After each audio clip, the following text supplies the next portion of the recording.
Welcome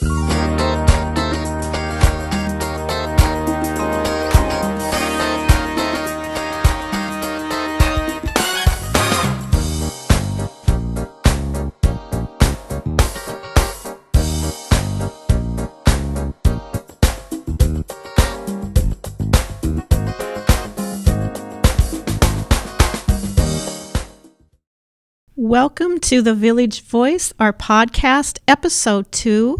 I am your host, Connie Shryock. With me today is Jenna Dalbey from the Tetra String Quartet. Welcome, Jenna. Thank you for having me. It's my pleasure. I think we should delve in a little bit and explain who the Tetra String Quartet is. Okay. All right. So for those of you who may not know, Friendship Village has a residency with the Tetra String Quartet. We're starting our new season, and this will be year number 7. Wow. Really? Yeah. That's amazing. That is amazing. Let's talk a little bit about the Tetra String Quartet and kind of introduce your other members who are not here. Just tell us a little bit about them. They're not here to defend themselves, so you can say whatever you want, Jenna. Awesome. So my name is Jenna, and I'm the cellist of the group. Our first violinist is Chandi Cecilo. Our second violinist is Heidi Wright, and our violist is Louis Privatera. Excellent. Excellent. All fine musicians for anyone who's heard them. They know that is true. Go ahead and tell us a little bit about each member of your group and also how you kind of came together and how you formed the Tetra String Quartet. Yeah, so Tetra formed, we're coming up on 10 years ago, actually, and it started with our former first violinist's idea, Crystal Smothers. She had this idea of like, how can we form a group of classical musicians, but instead of just playing weddings, make our mission focused around education and giving back. Mm-hmm.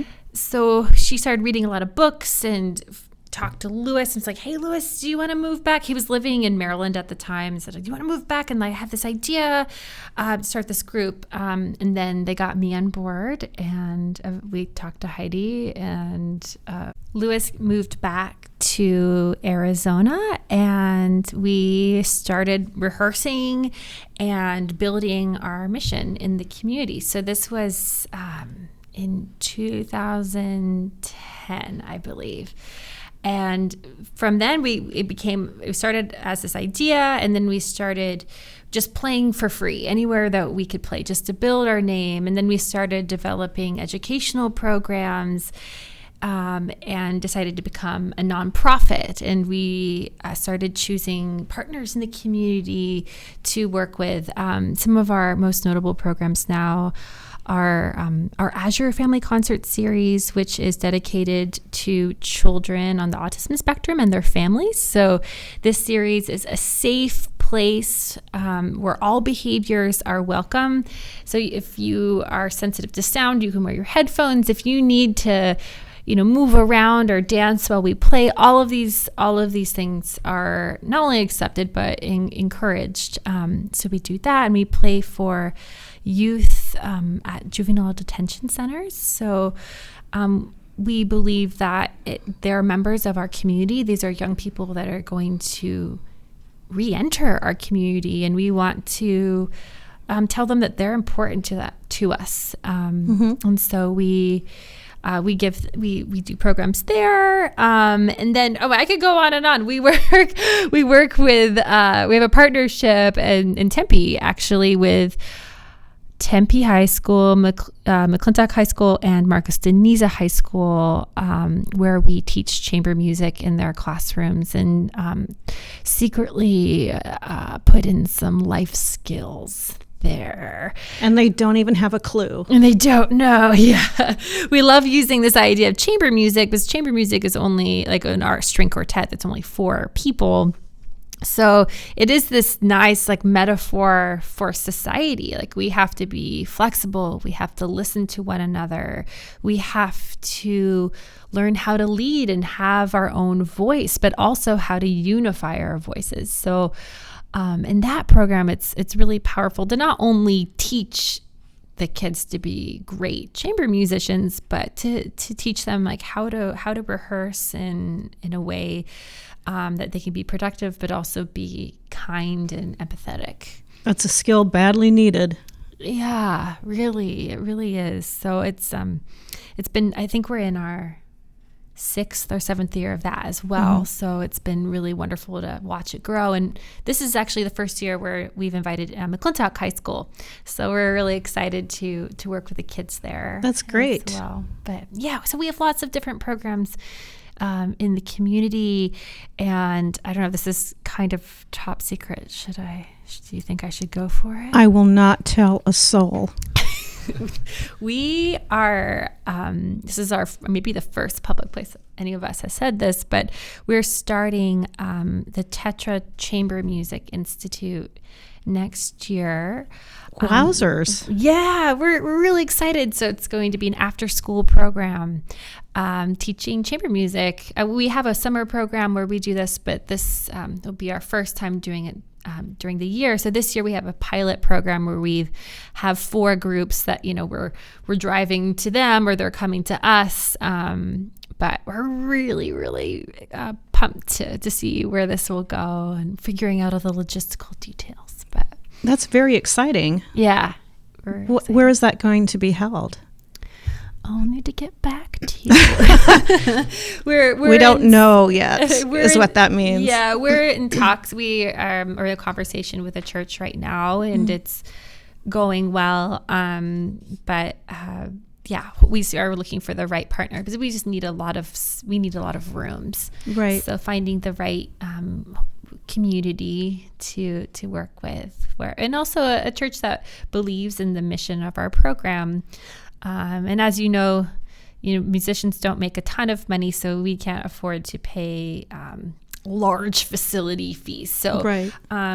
We've been very fortunate in the past to find often just church partners where we'll say, hey, we can't pay a lot, but we can play Easter or we'll do Good Friday. So we'll often barter our services. I like that idea. Yeah, and it's more meaningful too. And I think we're looking for a partner for this program that we can really embed ourselves in the community, and not just Tetra, but the students as well. Give concerts there, invite the community members to the kids' concerts. And we're also using it as a training program. These students are going to have opportunities to also learn to give back to the community. So hopefully we could even have them playing here someday as well.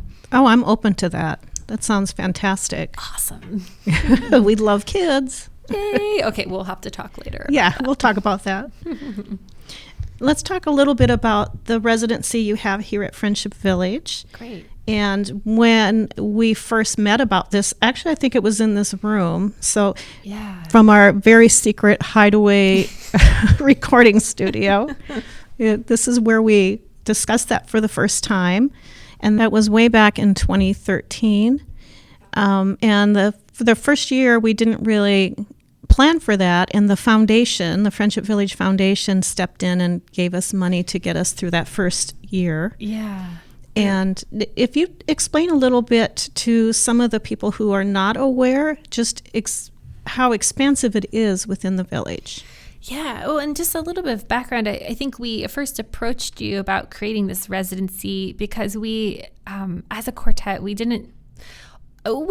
love playing concerts wherever we are, but often we'd play one concert at a community and that would be it. And maybe we'd be invited back a couple of years later.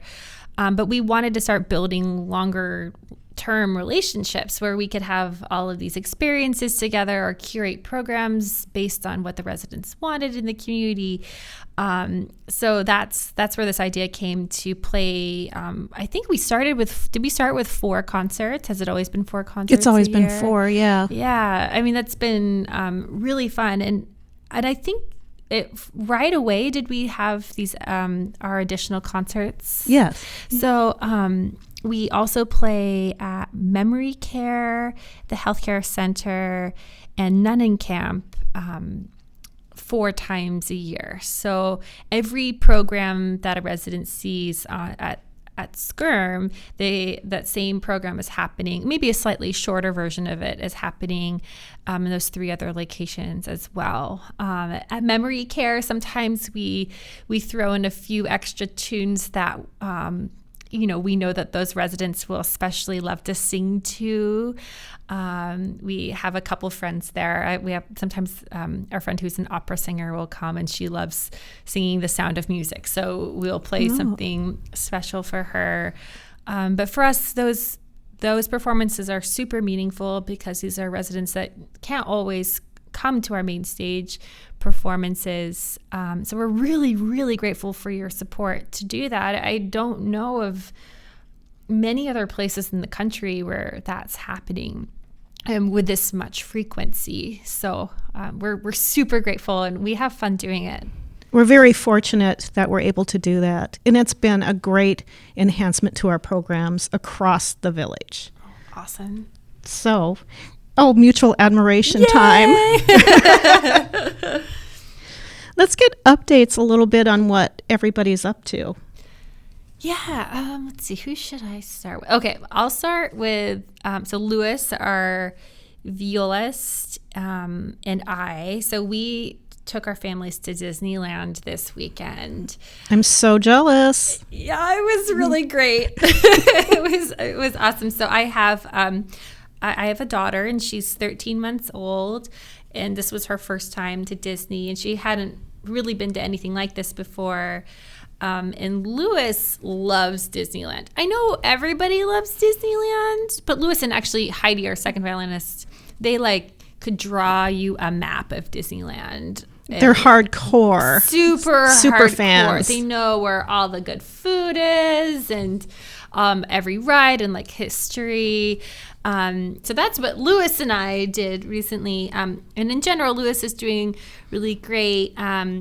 He always has a home project. Yes, I've noticed that on Facebook. Yes, and him and his husband Tony, they're very good at it. They always know the right color of paint for the cabinets and the hardware. Yes, they do. So, yeah, I know.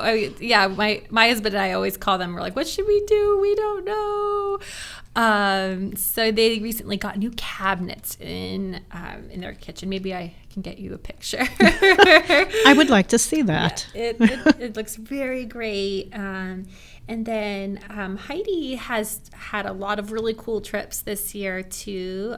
She also recently had a Disneyland trip, but she's been to New York twice this past year, and she went to Tahiti and Bora Bora. Whoa. With some friends. There's people who are really good at getting plane tickets for great prices. Right. Heidi has a friend like that, and so Heidi's like, I need a week off in this random week in February. She's like, I want to go to Tahiti, and we're like, girl, take it. Yeah, go. And I want to see all of your pictures. Bags. Yeah. So I know she had an amazing time. It looked like such a beautiful experience. And then Chandi, she is doing amazing. She had a baby in, I think on January 14th. So his name is Keahi. That is her second child. Her oldest name is Kai, and he's 2.5 now. So Keahi is so cute. I guess her oldest son was always kind of small for his age, but Keahi is he's very big and very, very alive and alert. And, I guess it's like that with second kids sometimes. They watch the olders and I want to do all of these things too. But they're actually going to Germany. Oh, wow. On Saturday. With the children? With the children. There's a family wedding. So today Tetra had 2 educational concerts earlier today at Garfield Elementary. And as we were walking out, Chandi was like, oh gosh, I'm a little bit nervous for this international flight with 2 little ones. I would be nervous about that too. Yeah, and I think it's, I've heard it's different when they can really walk. Right. So they have their own seats. So I know they'll be great. Her and her husband Eric will be awesome at that. But I think she's excited to get to experience Germany this time of year. So that sounds really cool. Yeah. Now I know Tetra's done some tours to different places. Yeah, we have. Do you have a favorite? Do I have a favorite? Probably this was our second year of existing. We went to Brazil, and that I think most of us would say I think we'd all say it was a really special experience because the people in Brazil were just so warm and friendly and loving, and oh my gosh, we couldn't keep up. Everyone was always partying. It'd be like, in Brazil, that seems unusual. Like you were a prude for going to bed at 2 a.m. Like what is happening? Very opposite from what I'm used to. It's like, okay, if you say you're going to be there at this time, you show up at that time. This on a different pace of life. So I would think that was good for me. Right. And we just met a lot of people that were so warm. It really went on to define kind of who we were as a group. But that was actually, it wasn't a tour, it was a music festival. So I guess I kind of cheated answering your question. Did spouses go along for that, or was it just the quartet? It was just the quartet. You know what? I was the only one at the time with a spouse, and I had just married Danny 2 weeks prior. Like, just married. You took a honeymoon without Danny. I know. In all fairness, he had already, I think, so quick side story. We were asked to go to Brazil like a month before it happened. It was super last minute. Like, I think Crystal had to get her passport. We had to get these visas rushed. But Danny had already had plans to go to Denver for work. So I think I was a little bit off the hook there. But he was like, Denver in January versus Brazil in their summer. I think you have a leg up there. I'll never live that one down. I think you won. Yeah. Not that it was a contest, but if it was, you won. Yeah, he would say that too. One of the most interesting things that I remember from one of your appearances here at the Village was the time that you talked about the experience where you went to the prison. Oh, yeah. Can you share a little bit with our listeners about that? Yeah, absolutely.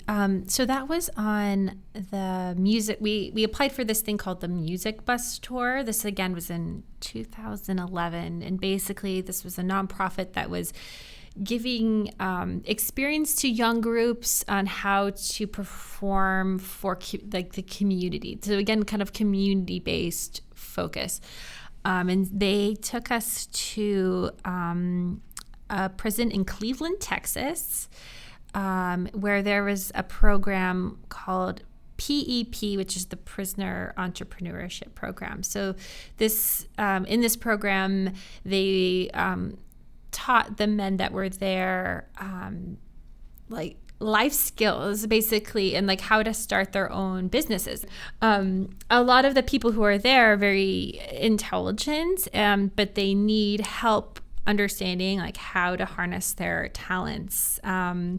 So we visited the men that were selected for that program, but it was such an incredible experience because the guys that were there were so incredibly welcoming. It was not to be honest, like I think we were all a little bit nervous going into certainly a prison, and we came into the room and there was music playing, and the guys made a tunnel with their arms and they were cheering for us like we were, I don't know, Lady Gaga or something. They were like Tetra,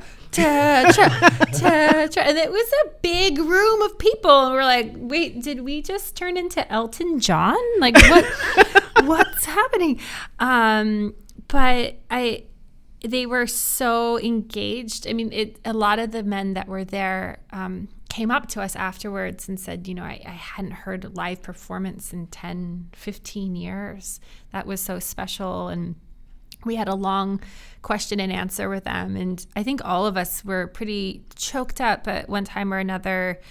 We just forget that everyone's human, and we all make mistakes, but it was amazing to see the power of music in that moment. I mean, these grown men who you would think like these are like hardcore strong dudes who would never like tap their toes, you know what I mean? It would look too uncool. They were like boogieing down to our fiddling music, and like, yeah, it was really unique and special. And I think we left that experience and said, we need to do this at home. This is something that's, I think, important. And like I said earlier, when talking about the juvenile detention center, most of these individuals re-enter our community, and we have an opportunity to help them know that they have value, especially when working with.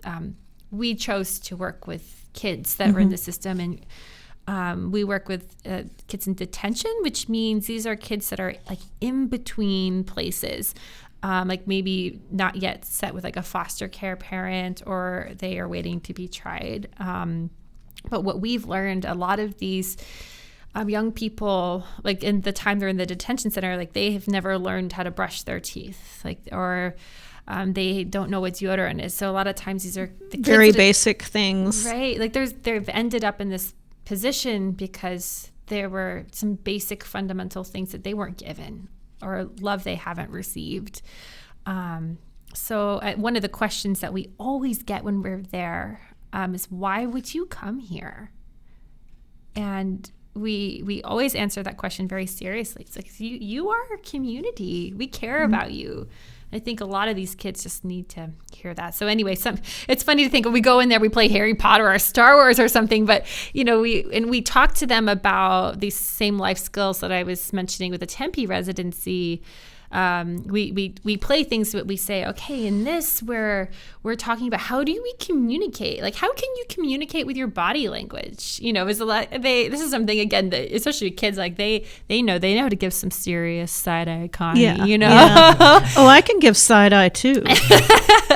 So we talk about that, how you could use your body language productively, and how we use it as a quartet. So it's just an example of how we use music to try to get, maybe just plant a little seed in their brains right, as they move forward in their lives. That's very commendable. Thank you. Very commendable. It feels good. Yeah. It feels really great to play for them. And they often say the most inspiring things. Well, I'd like to take a pause here and play a clip for our audience. It's just a short clip, but you kind of get an idea of the look and the sound of the Tetra string quartet. And can you tell us a little bit about it, what this clip is, what composer you're playing, what piece, and then also where is the clip from? Yeah, so it looks like a church. Yeah, we were at I believe Paradise Valley Methodist Church, United Methodist Church. It's a beautiful community off of Tatum and Lincoln. So for those residents that know the valley well, it's a nice area. So they have that is a nice area. They have a concert series and invited us out last year. And so this is the end of Dvorak's American String Quartet. And that quartet has this nickname because Dvorak, who is a composer from the Czech Republic, he spent, I think, like a little over a year living in the United States. And it was his first time experiencing this new country. It was very different from what he experienced in Europe. And he was actually on vacation, and we always make this joke. I think we've said this to residents before, like, if you could go one place in the United States on vacation, where would you go? And Dvorak went to Spillville, Iowa. And he found it to be very inspiring. believe it or not. But I think partially it was because there was a community of people there, also from the Czech Republic.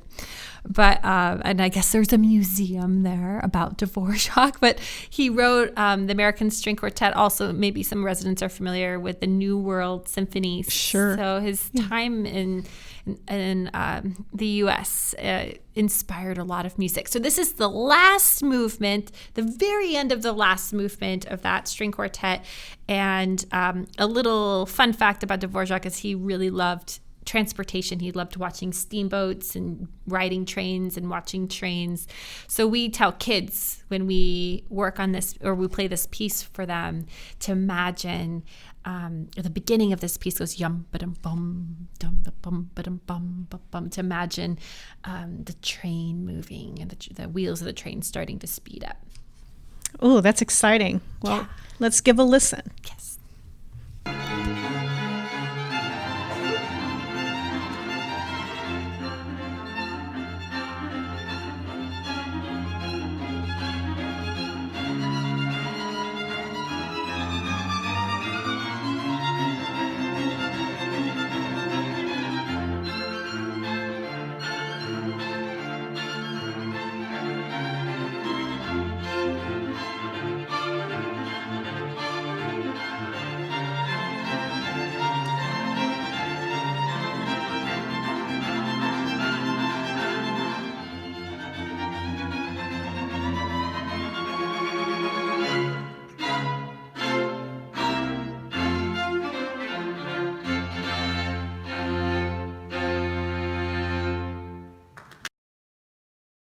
Well, that is fast. That's a lot of fast playing there at the end. Yeah, I was listening thinking, oh, it's faster than I remember. A lot of, it really builds up to that last part. But and also I should give a shout out to Louis. Dvorak was a violist, so he wrote these big viola moments. So you got to hear a big viola solo. A chance for Louis to shine. Exactly.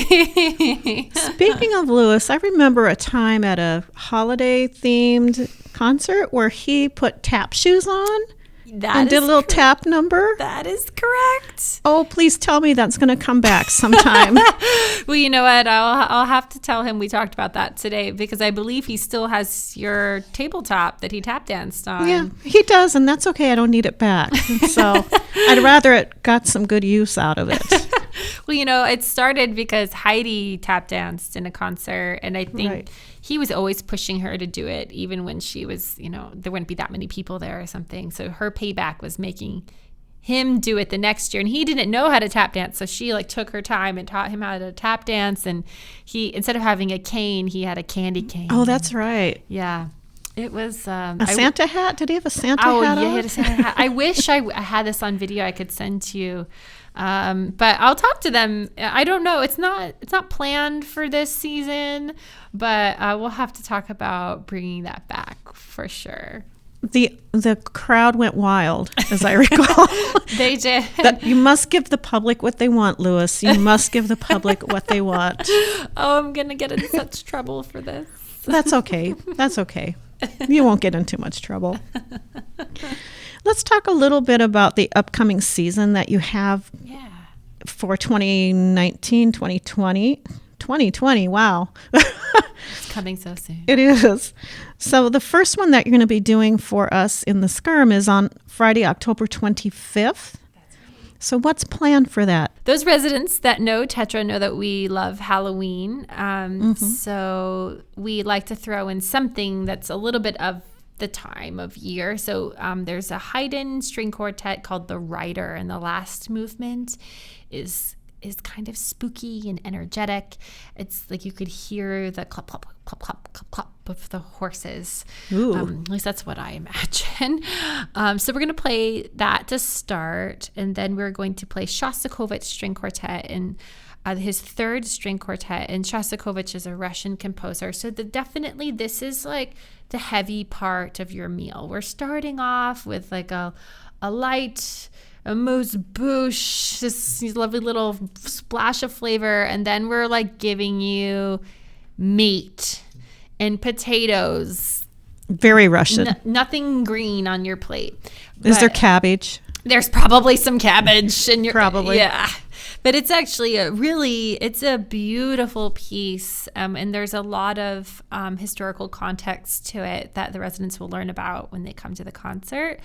But I love that even though moments of it are dark, there are these it's kind of like when it's monsoon season, the clouds will be so dark, but then those moments where there's glimpses of sunlight and the rainbows come, it's just almost that much more beautiful because of what surrounded it. And then we will end the show with one of our all-time favorite movie scores, Harry Potter. So, that's perfect for the Halloween season. Yeah, and it's like a decently John Williams. Yeah, and we were playing, I forget how many tunes are in the medley, but it's over 10 minutes.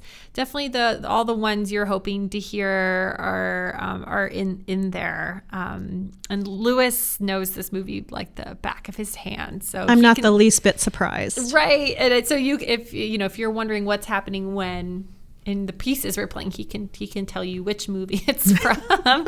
But it's a really great arrangement. I think we actually played that a few years back, maybe 3 years ago or something, but we're excited to play that. That sounds great. And then in December we have our holiday program, which we've had every year, and Heidi plays not only the violin but the harp. She's a very accomplished harp player. She actually has a degree in harp as well, I believe. So there's a couple arrangements that we play every year, and one of them is Silent Night with her playing harp, and it's just so beautiful. And then we have, we always change up the rest of that program. We have some new fun things coming your way. And I think later in the year, we're playing selections by the Danish String Quartet, which we played a lot of last season. They're a group that's around right now, and they're writing music. And I encourage the residents to look them up. Danish String Quartet. They live in Denmark, and their music is really powerful, very accessible, like a little bit folk inspired, but very like emotional in all the right ways. So it's hard to describe, but we've already been rehearsing a few of them for this season. I'm really excited about those. And then we have some Mendelssohn coming down the pipeline, and we are going to play actually Haydn the Rider. We're going to play the full work later in the season. Oh, how exciting. Yeah, and I think a piece by the composer named Tarina. Anyway, lots of cool stuff coming. It sounds excellent. I'm going to give out those dates so that people can make notes. And then there's one more additional concert that is the quartet, the school project. So let me give the other dates, and then we'll talk about that. So Friday, October 25th, that's the big Halloween one. Yeah. Make sure you come to the Skirm at 7. Tuesday, December 17th at, again, 7 p.m. And then the spring schedule is Friday, March 6th and Friday, May 8th. So mark those down on your calendars. And then the culmination concert, which I'll have you talk about a little bit, is Friday, February 7th.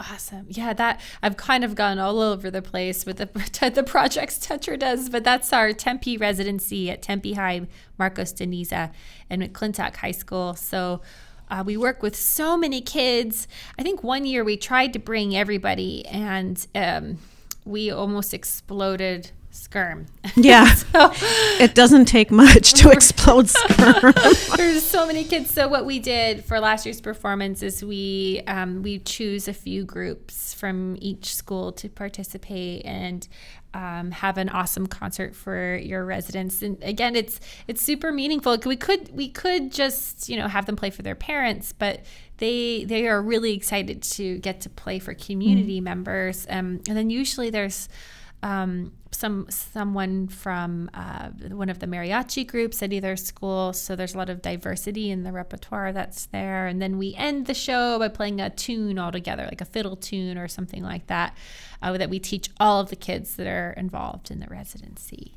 Well, that'll be another one that people will want to come see for sure. Yes, absolutely.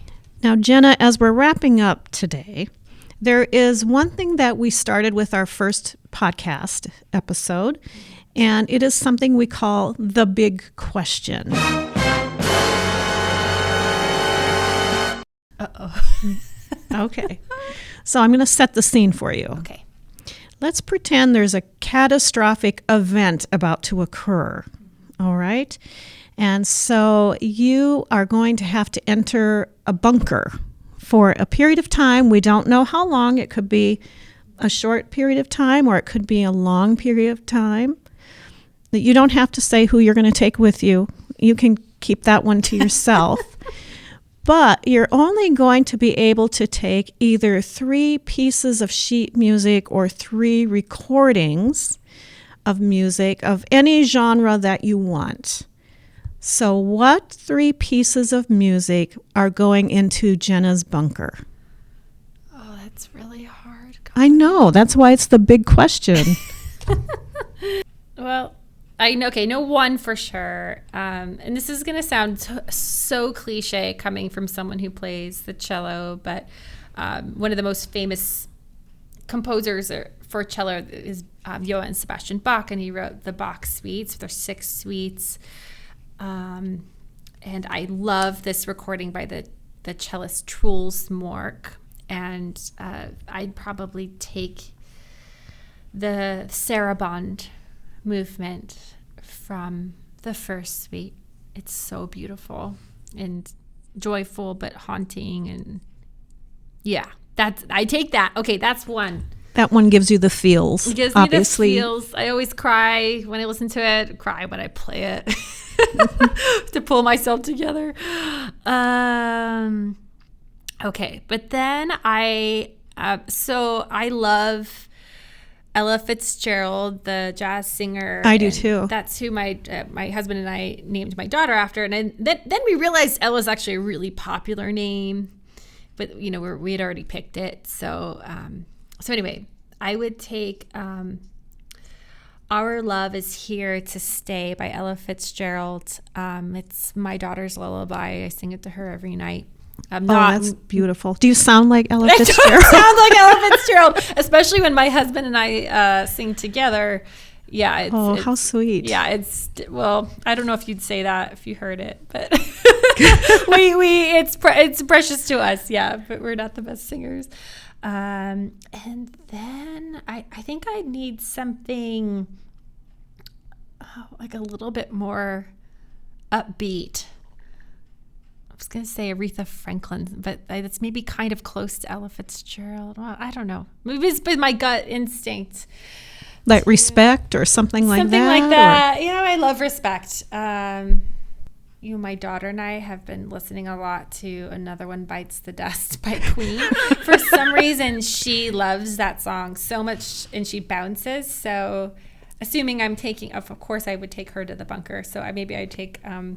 either Another One Bites the Dust or, Bohemian Rhapsody is a very long song, so I'd have that would more pass the time. I'd have more to work with. Any Queen song, any Aretha Franklin song, something like that. Excellent. I like your bunker. Yeah. If you choose me, I think we'd get along just fine. Awesome. It's a good question.